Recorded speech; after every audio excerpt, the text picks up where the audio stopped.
ہم نے دیکھا آکسن اس حصے کو لمبا کرتا ہے، لیکن یہ جبرلن کی بہت اچھی مقدار پائی جاتی ہے یہاں اس حصے میں، جہاں نئے پتے بن رہے ہوتے ہیں جنہیں ہم نوڈز بھی کہتے ہیں۔ تو یہ elongate کرتا ہے یہاں موجود سیلز کو جو یہاں ہیں۔ تو اب اگر یہ سیلز لمبے ہوں گے تو آپ کو کیا لگتا ہے کہ کیا ہوگا؟ آپ دیکھیں گے کہ ان دونوں کے درمیان فاصلہ بڑھنا شروع ہوگا اور stem elongation ہو جائے گی شروع۔ اسی لیے ہم کہتے ہیں کہ جبرلن ذمہ دار ہے stem elongation کے لیے۔ اگر کسی پودے میں کم جبرلن ہوگا تو وہ پودا چھوٹا ہوگا، یعنی کہ ڈورف پلانٹ ہوگا، مطلب بونا، اور زیادہ جبرلن ہوگا تو وہ پودا لمبا ہوگا۔ تو اگر کچھ پودے چھوٹے رہ گئے ہوں تو جبرلن نکال کر ان میں ڈالا جا سکتا ہے ان کو لمبا کرنے کے لیے۔ اب میں اس کے کچھ دوسرے کام بھی آپ کو بتاتی چلوں۔ چونکہ یہ گروتھ ہارمون ہے، یہ نہ ہی صرف stem elongation کرتا ہے بلکہ elongation کرتا ہے بہت سارے پھلوں میں بھی۔ پھل بھی لمبے یا بڑے ہوتے ہیں جبرلن کی وجہ سے، اور اس کا مطلب ہے، فرض کریں کہ یہ آپ کے پاس بنا بیج والے انگور ہیں، جو کہ میرے لیے تو بہت ہی اچھے ہیں کیونکہ مجھے بیج بالکل بھی نہیں پسند اور تھوڑا سا تنگ کرتے ہیں۔ تو یہ عموماً چھوٹے چھوٹے ہی پائے جاتے ہیں۔ تو ان کو بڑا کرنے کے لیے کیا کیا جا سکتا ہے؟ ہم اس پر جبرلن اسپرے کر سکتے ہیں اور اس کے نتیجے میں ہوگا یہ کہ یہ ایسے بڑے ہو جائیں گے۔ جی ہاں، اور بیچنے والوں کو اس سے زیادہ پیسے کمانے کا موقع مل جائے گا۔ ایک اور کام جو یہ ہارمون کرتا ہے وہ یہ کہ یہ مدد کرتا ہے سیڈ جرمنیشن میں بھی۔ تو یہ ہارمون بہت زیادہ کارآمد ہے مختلف جگہوں پر پودوں میں نشو و نما اور گروتھ کے حوالے سے۔ اگر ہم اپنے امتحانوں کے حوالے سے سوچیں تو ہمیں صرف یہ والا stem elongation ہی یاد رکھنا ہے کیونکہ یہ سب سے زیادہ اس کے لیے ہی مشہور ہے۔ اب ہم یہ سب یاد کیسے رکھیں گے؟ اس کے لیے میں تھوڑا پیچھے جاؤں گی اور سوچوں گی کہ یہ جبرلن دریافت کیسے ہوا تھا۔ پتہ یہ چلتا ہے کہ جاپان میں کچھ کسان تھے اور وہاں چاول کے پودے بہت لمبے ہو رہے تھے بنا کسی وجہ کے۔ وہ لمبے ہوتے چلے جاتے تھے اور پھر مر جاتے تھے، اور جب تحقیق کی تو پتہ چلا کہ ان پودوں میں جبرلن کی بہت زیادہ مقدار تھی جس کی وجہ کوئی فنگس تھا۔ خیر، تو اس کو میں ایسے یاد رکھتی ہوں کہ لوگ بات کرتے ہیں یا ایک کسان بات کرتا ہے جبرش میں۔ جبرش ایک زبان ہے اس چاول کے پودے سے، اور یہ اس طرح لمبا ہونا شروع ہو جاتا ہے۔ ایک اور عجیب سی بات ہے لیکن یاد ضرور رہے گی اگر ہم اس تصویر کو یاد رکھیں کہ ایک کسان نے بولی جبرش اور پودا ہو گیا یہاں سے لمبا، تو یاد رہے گا کہ جبرلن کرتا ہے stem elongation۔ اب ہم جانتے ہیں کہ آکسن اور جبرلن کیا کام کرتے ہیں، سیلز کو elongate کرنے میں مدد کرتے ہیں۔ لیکن اگر ہمیں نئے پتے یا نئے پھل چاہیے پودوں میں تو ہمیں ضرورت ہوگی نئے سیلز کی۔ ہم نئے پتے اور پھل صرف سیلز کو لمبا کر کے یا elongate کر کے حاصل نہیں کر سکتے۔ تو ہم نئے سیلز کیسے بناتے ہیں؟ یہاں آتا ہے ہمارا اگلا ہارمون، سائٹوکائنن یا سائٹوکینن۔ تو سب سے اہم کام جو سائٹوکینن کا ہوتا ہے وہ ہے سیل ڈویژن، یعنی سیل کی تقسیم۔ تو فرض کریں یہاں ایک سیل ہے اور اگر اس میں سائٹوکائنن موجود ہوگا تو یہ تقسیم کر دے گا اسے مزید اور 2 سیلز میں، یعنی اور 2 سیلز میں۔ تو سائٹوکینن ذمہ دار ہوتا ہے نئے سیلز بنانے کے لیے ایک پودے کے اندر۔ تو اس کے بغیر نہ آپ کو نئے پتے ملیں گے اور نہ ہی نئے پھل، دراصل نئے سیلز ہی نہیں ملیں گے اور پودا بڑھ ہی نہیں پائے گا۔ اور یہ جو لفظ ہے سائٹوکینن، یہ آیا ہے سیل ڈویژن سے۔ لفظ سائٹو کا مطلب ہے سیل اور کینن یا کائنن کا مطلب ہے ڈویژن، اور پودوں میں جو شاخیں موجود ہوتی ہیں ان کا ذمہ دار بھی سائٹوکینن ہارمون ہی ہوتا ہے۔ ہم اکثر دیکھتے ہیں کہ پودوں میں بہت سی شاخیں موجود ہوتی ہیں اور ایسا ہونے کے لیے ہمیں چاہیے ہوتے ہیں نئے سیلز۔ تو سائٹوکینن کے بنا ایسا ہونا ناممکن ہے اور پودا خود بھی اس کے بغیر زندہ ہی نہیں رہ پائے گا۔ تو اب یہ کیسے یاد رکھیں گے؟ ظاہر ہے ایک اور عجیب و غریب بات سے اس کے تعلق سے۔ تو جب بھی آپ لفظ سنتے ہیں سائٹو تو لفظ سائٹ دماغ میں آتا ہے۔ یہ سائٹ ہے، آئی سائٹ والا سائٹ۔ تو لفظ آیا آئیز یعنی کہ آنکھیں، اور یہ جو لفظ ہے کنن اس سے دماغ میں آیا کی یعنی چابی. تو دیکھیں بہت ہی عجیب کہانی ہے لیکن سنیں مدد کرے گی یاد کرنے میں. تو یہ چابی گئی ان آنکھوں میں. تھوڑا تھوڑا درد بھی ہوا لیکن اس کی وجہ سے 2 آنکھیں بدل گئیں 4 میں. کیسا؟ بھروسہ رکھیں جتنی عجیب کہانی ہوگی اتنا اچھے سے یاد رہے گا. یہ آنکھوں کا 4 ہو جانا آپ کو یاد دلائے گا ڈویژن کی, اور سائٹوکینن کرتا ہے ڈویژن یا تقسیم. یہ بات آپ کو یاد رہے گی. تو یہ تھے وہ 3 ہارمون جو گروتھ یا بڑے ہونے یا نشو و نما میں کرتے ہیں مدد. اب ہم بات کریں گے ان ہارمونز کی جو اس عمل کو روکتے ہیں یعنی گروتھ کو روکتے ہیں, اور اس کا نام ہے ایبسسک ایسڈ. اس کو لکھا گیا ہے لال رنگ سے تاکہ سمجھ میں آ جائے کہ یہ گروتھ کرانے والا نہیں بلکہ گروتھ روکنے والا ہارمون ہے. اس کی ذمہ داری یہ ہے کہ یہ نشو و نما کو روکے اور یہ ہونے نہ دے اس کو. اور اس کا سب سے بڑا اور اہم کام جو ہے وہ ہے پتوں کو مرجھانا. اسے کہتے ہیں wilting آف لیوز. تو تحقیق کے بعد یہ پتہ چلا کہ پودوں اور درختوں سے پتے گرتے ہیں, ان پتوں میں ایبسسک ایسڈ کی مقدار زیادہ ہوتی ہے, اور یہی وجہ ہوتی ہے ان کے گرنے اور مرجھانے کی, اور وہ وجہ ہے یہ ایبسسک ایسڈ ہارمون. اور اب جدید تحقیق یہ بتاتی ہے کہ اصل وجہ یہ نہیں ہوتی ان پتوں کے گرنے کی. پتہ یہ چلتا ہے کہ ایبسسک ایسڈ ذمہ دار نہیں ہوتا ان پتوں کے مرجھانے کا.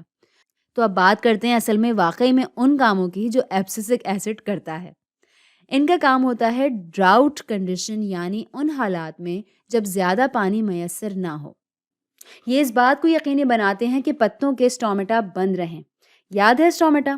اسٹومیٹا چھوٹا سا پتوں میں ایک حصہ ہوتا ہے جو کرتا ہے پانی کی ایواپوریشن. تو ڈراؤٹ کنڈیشن کے دوران یہ اسٹومیٹا جو ایسا ہوتا ہے اس میں آ جاتا ہے ایبسسک ایسڈ, جمع ہو جاتا ہے یہاں اور اس کو بند کر دیتا ہے اور یقینی بناتا ہے اس بات کو کہ پانی یہاں سے خارج نہ ہو. ایک اور کام جو یہ کرتا ہے بحیثیت وہ ہارمون جو گروتھ کو روکتا ہے, یہ ملتا ہے سیڈ جرمنیشن کے وقت. اگر ایک بیج کے اندر بہت سارا ایبسسک ایسڈ ہوگا تو یہ نہ کبھی پنپے گا اور نہ ہوگا بڑا. اب آپ سوچیں گے کہ یہ ضروری ہے ہی کیوں؟ تو یہ اس لیے ضروری ہے کہ بیج کو صرف تب ہی پنپنا ہوتا ہے جب وہ صحیح حالت میں ہو یا صحیح کنڈیشنز ہوں. تو مثال کے طور پر اگر بیج ایک صحرا میں ہے اور بہت سارا یہ ایبسسک ایسڈ یہاں جمع ہو جاتا ہے اور اس کو بڑھنے نہیں دیتا, اور جیسے ہی بارش ہوتی ہے تب صورتحال بالکل ٹھیک ہے.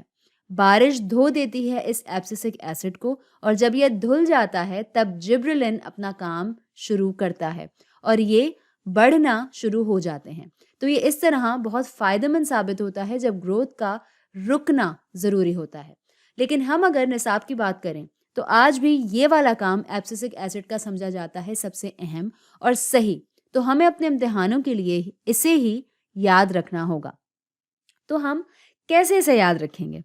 اس کے نام میں لفظ آتا ہے ایبسس, جس کا مطلب ہوتا ہے کٹنگ ڈاؤن یعنی ٹوٹ کر گرنا. اور یہ بات بھی خاص سچ نہیں ہے, لیکن اگر ہمیں یہ یاد نہ رہے تو ہم اسے کیسے یاد رکھیں گے؟ تو اس لفظ کو اگر توڑ دیا جائے تو کیسا رہے گا؟ ایبس سی سکھ میں.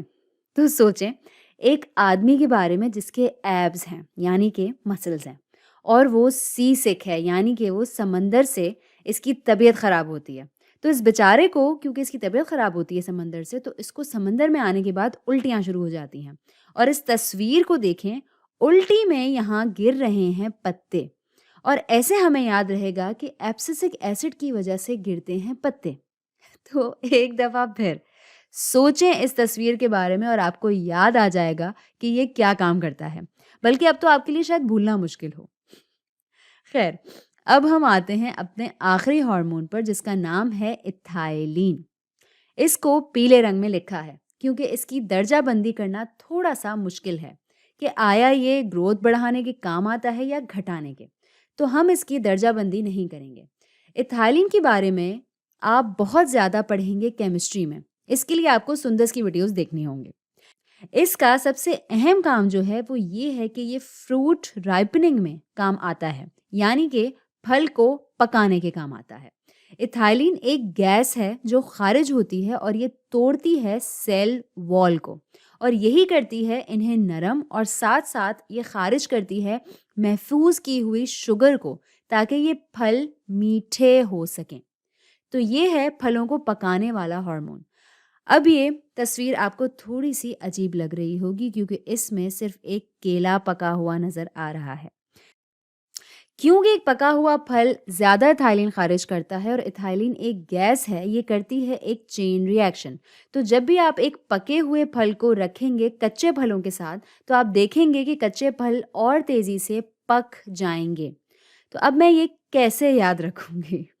یہ جو لفظ ہے ایتھائلین، اس کو توڑا تو بنا ایٹ تھائے۔ سوچیں، آپ نے مرچوں والا تھائے کھانا کھایا جس سے آپ کے پیٹ میں درد ہوا، اور آپ نے پیدا کی گیس، اور اس گیس نے کیلوں کو پکا دیا۔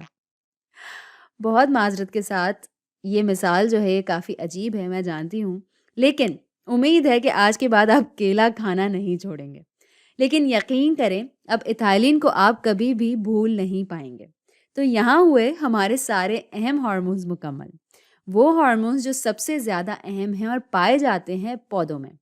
بہت اچھا ہوگا اگر آپ ویڈیو کو روکیں اور ان تصویروں کی مدد سے اور ہماری عجیب و غریب کہانیوں کو یاد کر کے یاد رکھنے کی کوشش کریں کہ کون سا ہارمون کیا کام کرتا ہے۔ مجھے امید ہے یہ آپ زندگی بھر نہیں بھول پائیں گے۔